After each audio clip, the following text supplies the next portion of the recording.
Story time. 1 year, 10 months, and 6 days ago, I uploaded the first video to this channel.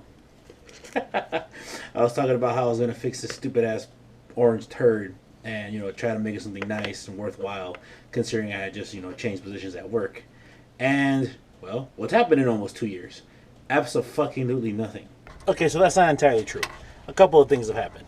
I changed positions for a second time after about 6 or 7 months. And my schedule was kind of flip-flopping around because I was covering other guys that had vacation until I finally got my own set schedule. A good schedule in the department or branch or whatever you might want to call it, position that I wanted from the beginning. So I guess I've had a pretty busy last couple of months.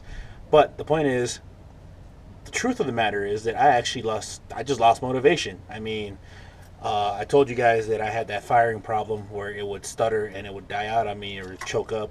And I asked probably the wrong people, and they told me the most likely thing was I probably had severe engine damage, probably a blown piston ring or oil ring, sorry. Maybe I had some bent rods, so that just kind of really turned me off from the whole project, because at that point I really started trying to figure out whether or not I wanted to dump money into such a used vehicle. And that's where I lost all motivation. But as luck would have it, I ran into one of my coworkers in the same position, I guess, as far as job goes.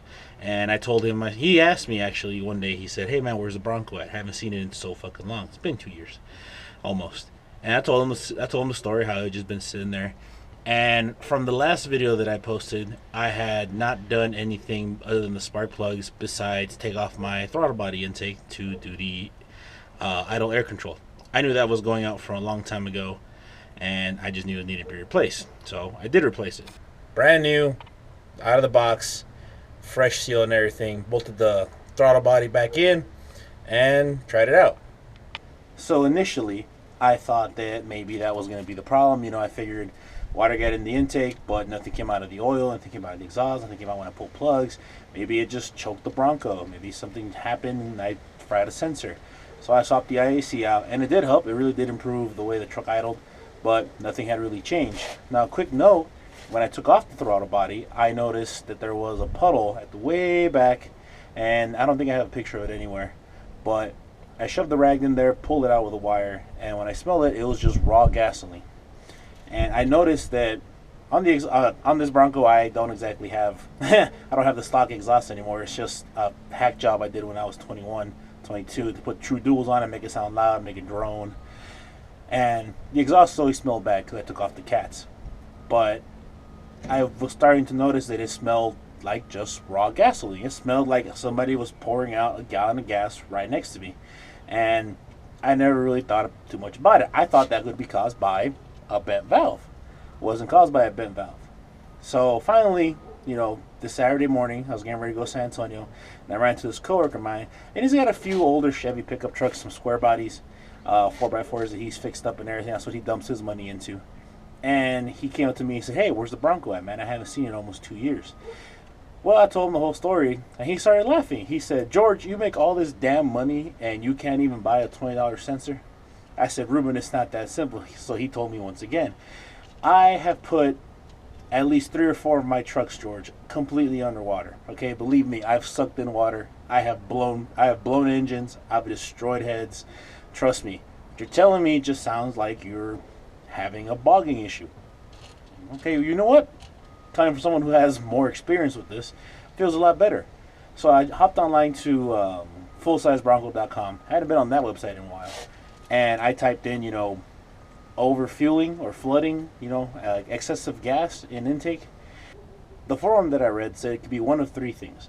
There's a sensor, I forget what it's called, whether it's a TAB or TAD or TAPD, whatever it's called, but it's absolute manifold pressure or total absolute pressure, something like that. Basically, it tells the ECM what's going on with your manifold intake. And it could also be your IAC, and it could also be something called the fuel pressure regulator. Now, I'm not a mechanic by any means. I'm not a professional. I just do this as a hobby when I'm motivated. So I didn't know what any of this was. Now I knew obviously it couldn't be the IAC because I just put that on there brand new. Granted, new parts can be faulty, but the reason they put it in that order was because the TAD or the tab or whatever, the absolute pressure sensor, is like $107. Then the IAC is the next expensive at like $56, and then the fuel pressure regulator is $20. So I figured, well, let me go get the $20 fuel pressure regulator. I bought the fuel pressure regulator. It's this little weird silver looking, I guess it'd be like a diaphragm. And I had never seen it. I had never heard of it. I didn't even know what the heck it was for. But I went and I bought it brand new. I didn't even look to see where it was. I didn't even look up how to change one. So I went and I bought it. And the guy at AutoZone told me that whenever this fuel pressure regulator goes out, your vehicle starts to bog down. And I was like, wow, maybe my dying out problem is actually a bogging problem. Mailman. So I thought to myself, okay, well, let's go try it out. So I bought it, took it home, and it took me, I don't know, like 3 days to actually get to it. Again, lack of motivation. So I finally go ahead and I find the forum thread. Yeah. So I finally go ahead and I find in the forums how to change out the fuel pressure regulator. And it's just super simple. It's just 3 screws, plug it in, plug out, put the hose back on it, and no problems.